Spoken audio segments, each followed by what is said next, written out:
butterfly guard attack system. I hope you guys can get a glimpse into what I love to do when I play butterfly guard, so you have a system to control, sweep, and submit your partners. Let's get started.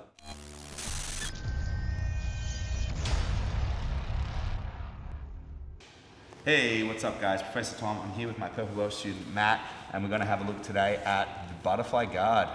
Let's start with the basics, and I want to take you through the framework that I like to teach my students so that they can always have their butterfly guard work for them. Whether they're trying to attack the upper body, the lower body, sweep, control, doesn't matter. Let's have a look. So if Matt's on his knees and I'm playing butterfly guard, guys, this is like a danger zone. Don't hang out here. This is not playing butterfly guard.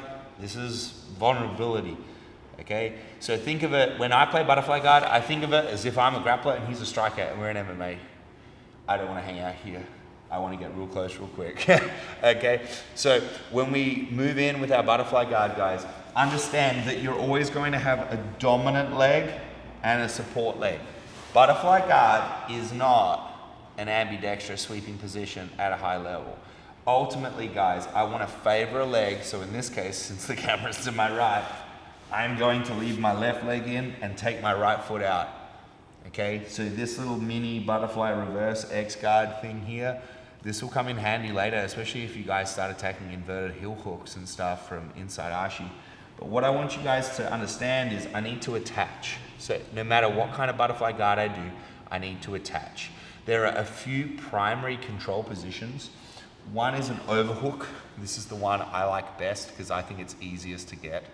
Okay, the second is an underhook, so I can do a low first aid underhook here or more of a high traditional underhook here. Both of them work really well. Okay, if Matt was wearing a belt, I could grab his belt and that would be a form of gi underhook.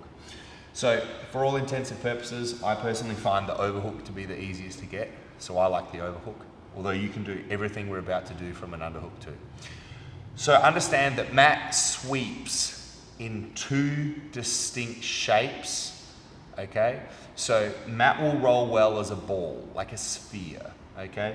So if I'm here, what I'm gonna do is I'm gonna grab Matt's wrist, I fall onto my shoulder, never onto my back, and now my knee and foot will kick him over, at which point I'm gonna come up here to this position, and I'm gonna leave him with my ankle, so he could quarter guard me if he wanted to, because it's like the devil you know is better than the devil you don't. If I give him the quarter guard, I know he's going to play quarter guard and I'll beat him 9 times out of 10. So I personally like to go here because at a high level, they'll probably catch you here anyway. Doing butterfly guard sweeps to mountain stuff, guys, is a luxury that only really lasts for your first few belts in jiu-jitsu. So let's review where we are. Hands protect our feet, move in, get your attachment, and then if you can turn him into a ball, good for you. We can get our sweep, okay? However, not everyone will go into a ball. So sometimes he basically will start putting his posts out like this, okay? So to give a good example here, we'll put his hand and his foot out. So he's basically now become like a starfish here, so he's gonna be hard to flip over. So watch what I'm gonna do. I turn him into a cylinder, okay? So I can grab the wrist and I can put my foot below his knee and I kick his leg out as I pull his arm. Now he's a cylinder, cylinders roll easily, so I can come up here into my passing position. Okay, obviously look, if you're a white or a blue belt or even a purple belt, you can probably sweep and take side control or mount quite easily. But at a high level, expect to play quarter guard. So now that we've looked at sweeps, understand that there'll be some people you can't sweep, especially if they try to bring their head low like this, and they're normally like, say, a good wrestler. Like if I'm in America and I'm against a good wrestler, this would be a good position, okay? So I just want to show you guys a hack.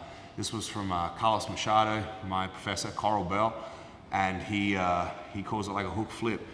After I saw it for the first time and had it done to me, I was sold, man. I started doing it. So for the last 5 years, I like this one here. Head down and flip him over. Okay, let's have a look at that one again. So if I've got Matt here and I can't sweep him, you know, he's got his base out real far, I just can't sweep him, I'm just gonna make him flip over vertically. Like I'm flipping a pancake. Here, push the head down and I flip him over this way. I personally really like this one because it lets me come up into a good dash choke, which is one of my favorites, all right? Hope you've seen the video. So now let's have a look at our other options from butterfly. If I can sweep Matt and he puts his hand on the ground, that means his only hand that defends his neck is down, so is his head. So my chin strap guillotine can go in, my left hand comes in as my support hand, I flap my wing, I put his head on the mat and I go for my choke. I do expect at a high level for him to roll out of this, defend my hands. So I'm going to always sit to take mount, glue my hips as low as possible, and then sprawl through with the elbow flapping down like I'm a bird flapping my wings, okay? Of course, from butterfly, guys, if I got the guillotine, I can kick my legs out and control him, try to cross over his far hip here and finish my guillotine. Easy peasy too. Really depends if the top position is your priority or not. So from the chin strap, we can hit the guillotine, hit the sweep, but also that's attacking the upper body. We can also attack the lower body, okay? So one of the separations I like to make when I'm playing butterfly guard is if I have overhook, I won't attack his legs much because he has structure between my upper body and his legs, which I ultimately want to attack. So whether I'm playing IBJJF or heel hook rules, if I can get an underhook, now is the time where I'll play a lot more legs, okay? So for a simple IBJJF legal one, I can move in, I can get my hands under his armpits, okay, and my knees to my chest, and now all I do is I kick my left leg straight in the air, which will pop his hip over mine. I push him away, putting my foot into his hip, being careful if I'm in IBJJF not to reap here.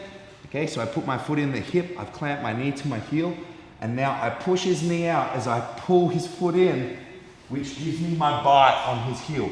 So I push the knee out as I pull his foot in, and from this position I'll reinforce my fulcrum and hip through, okay?